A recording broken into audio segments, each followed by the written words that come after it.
Eu não queria que o Bolsonaro fosse preso. A PGR pediu sua prisão por diversos crimes e é justo que responda por eles.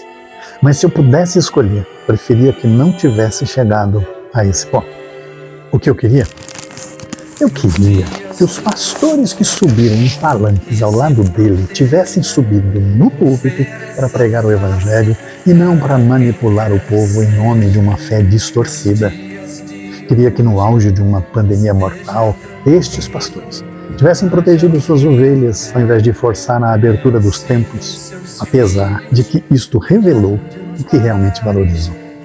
Queria também que aquele batismo forjado no Rio Jordão tivesse sido sinal de um verdadeiro arrependimento, e não uma encenação para ludibriar os ingênuos e passar diante do povo uma falsa imagem do bem. Queria que o povo evangélico tivesse escutado os verdadeiros profetas, e não os mercadores da fé, que tivessem visto com clareza o que estava diante dos olhos, que ele nunca foi o escolhido de Deus. Foi apenas o escolhido dos que queriam manter o poder, aumentar a riqueza e nutrir o ódio.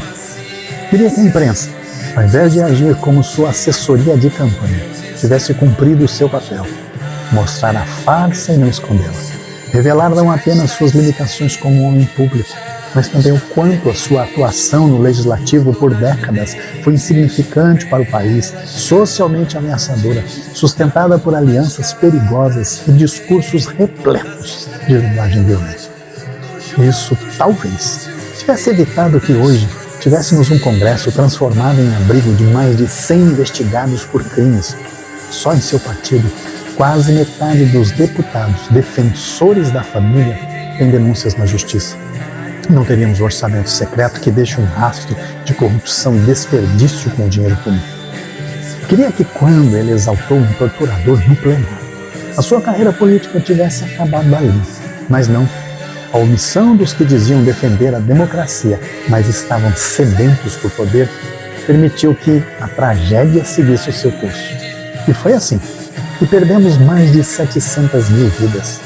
Gente que poderia estar viva, não fosse a idolatria política, a recusa à vacina, a escolha absurda de proteger a economia em vez de salvar pessoas.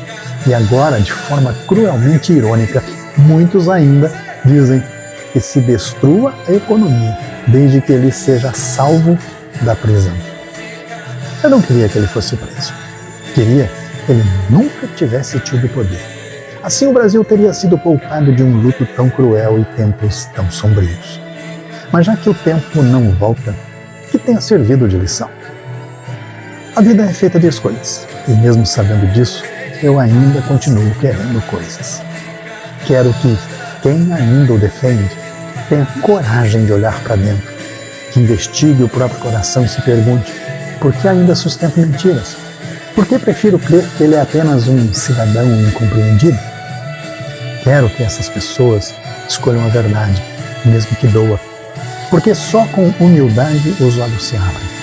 Quero que nós, povo brasileiro, aprendamos a escolher melhor, que não sejamos mais manipulados por quem usa a fé como moeda, que não sejamos mais enganados por falsos salvadores.